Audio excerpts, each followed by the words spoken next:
Sino naman kayo? Ako nga pala si Ginger.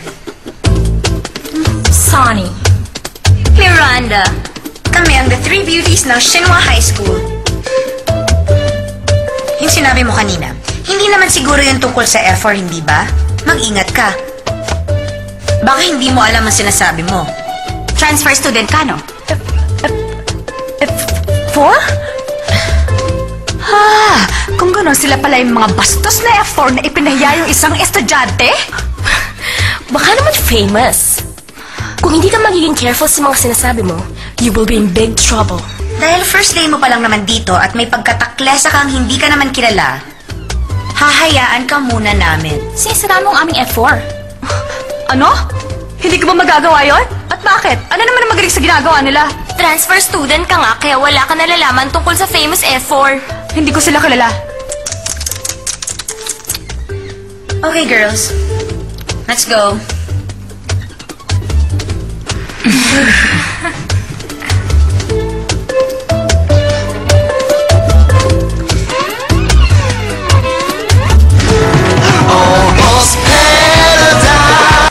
Song Woo-bin, anak ng chairman ng Imsel Construction Business at siya rin ang magiging tagapagmana.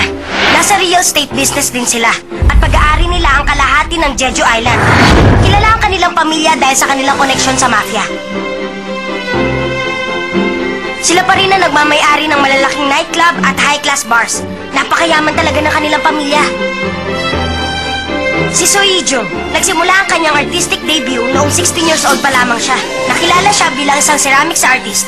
Malaking art exhibit ang ginaganap every 2 years. Napili siya ng UNESCO bilang isa sa mga best young artist. Mabuti na lang. May isa sa kanila na may magandang ginagawa. Hindi mo na iisiping mahihirap ang mga artist ngayon. Ang kanyang grandfather ay ang sikat na si So Yun-ho. Pamilya nila ang may-ari ng Wusong Museum. Sila ang may-ari nun? Napakayaman pala nila. Huwag mo na kayang alamin lahat. Baka maloka ka lang.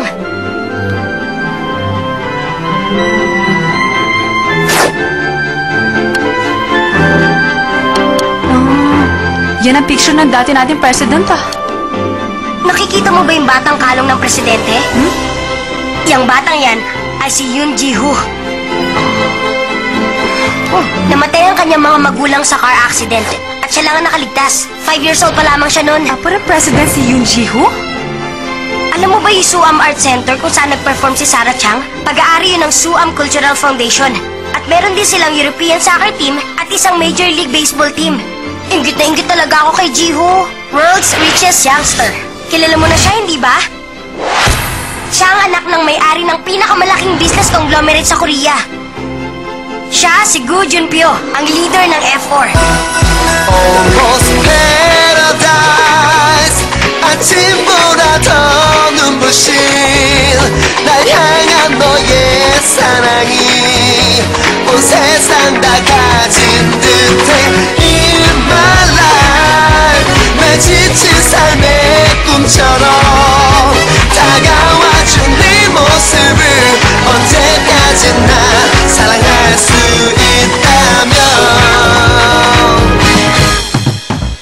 너의 손을 잡고서 세상을 향해 힘껏 소리쳐 하늘을 걸어 약속해 영원히 오직 너만을 사랑해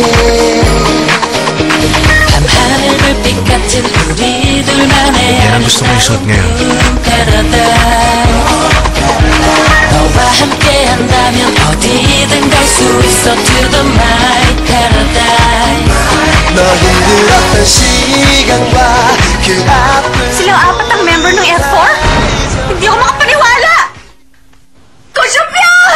Isa kang basura! Kayong mga F4! Parang kayong mga langaw! Maswerte kayo sa buhay niyo dahil mayaman kayo, pero wala kayong karapatang magmalaki! Para sa katulad niyong maraming pera, hindi dapat din ang ugali niyo! Mga bastos, wala kayong kwenta! Kayo, binabalaan ko kayong lahat! Ayoko na makita kayo kahit kailan, ha? Ha? Sa oras na mag-isilyo kayo at dapat igalang, yun ang araw na tatalon ako dito sa rooftop! Sumpaman! Tandaan niyo yan! Ah!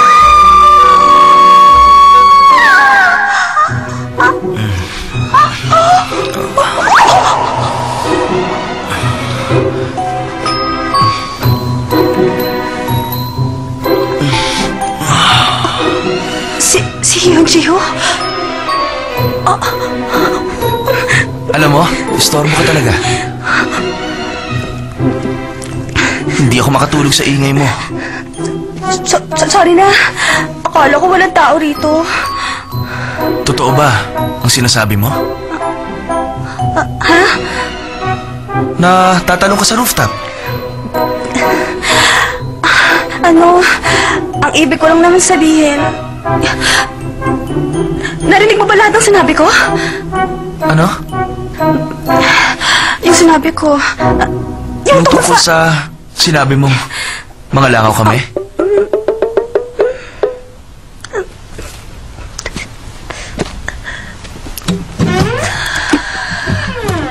By the way, Junpyo yun. Ha? Go Junpyo. Hindi Go Junpyo. Kung magagalit ka, at least alamin mo naman kung anong tamang pangalan niya.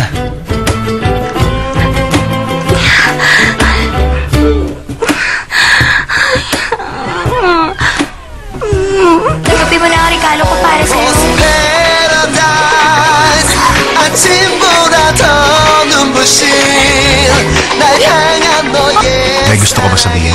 Ikaw! Talaga bang hindi ka marunong gumala sa kapwa mo, ha? Minji! 처럼 Dilan. 다가와준 네 모습을 언제까지나 사랑할 수 Anong pera ang pinagmamalaki mo, ha? Siguro naman tama ng 3,000 sa'yo. Pag hindi natanggal ang mancha, dalhin mo sa amin. 잡고서 Sino ka ba sa palagay mo? 소리쳐 Naku, may red card siya! Second year class B, si Gumjaldi. Siya ang napili ng F4 na bigyan ng red card. Hindi ka pa patapos sa kanya? Sana hindi na lang siya naghanap ng sakit na ulo. Kailangan pa niya pumunta rito at bumug sa harapan ko tapos ang kwento. 3, 2, 1